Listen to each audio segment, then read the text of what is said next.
Recently, the cost of cooking a basic meal has spiked across India. Both commercial and domestic cooking gas have undergone sudden, significant price hikes.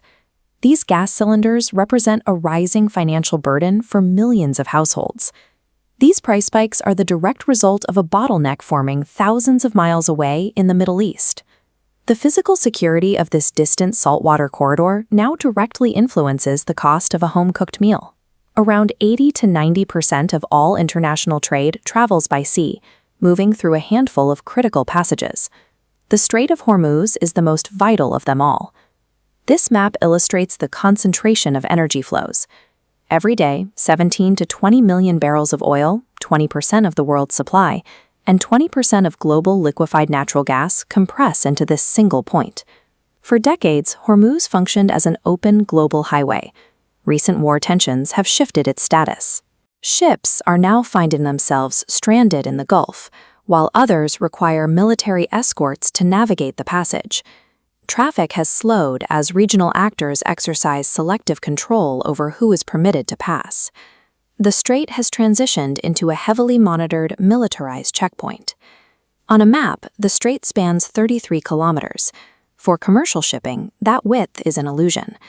Because of shallow waters and required buffer zones, the actual usable shipping lane is a thread only 2 to 3 kilometers wide. Surrounding this narrow corridor are 8 strategic islands. 7 of these islands are under the direct or indirect control of Iran, allowing for radar coverage that blankets the entire shipping lane. These land masses serve as militarized vantage points, equipped with naval boats, drones, and coastal radar systems. This geography allowed military positioning to turn a natural passage into a weaponized trap. If the water route is this vulnerable, the logical question is why suppliers don't simply route the oil overland. Alternative routes do exist, such as Saudi Arabia's East-West pipeline and the UAE's Fujairah pipeline. The capacity comparison is stark. These pipelines can only move a combined maximum of 3 million barrels a day. If Hormuz were to close, the math shows that 17 million barrels of daily oil would have no other way to reach the market. The math reveals a lack of alternative infrastructure, meaning any sustained closure would create a supply deficit that no existing pipeline can fill. The first to feel the impact of a blockade are the Asian markets, specifically China, Japan, South Korea, and India. India is particularly vulnerable, importing 90% of its crude oil, with nearly 40% of that total passing through this single choke point. For these nations, a blockade starts a clock. India currently holds only 20 to 25 days of reserve oil stocks. Once a closure begins, that supply drops towards zero. Market prices would react immediately. Global oil could rise from an average of $70 a barrel to somewhere between $150 and $200.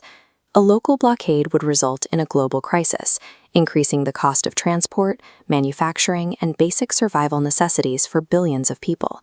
This level of economic pressure raises the stakes. Could a closure here trigger a global military conflict? A full blockade would likely force the involvement of U.S. and Israeli naval and air power, potentially drawing in other global powers like China and Russia. Economic deterrence is what keeps the strait open. Every actor knows that a full-scale war would undermine the economies of everyone involved, including those controlling the passage. Until the global energy infrastructure changes, world trade remains vulnerable to whoever controls these 3 kilometers of water.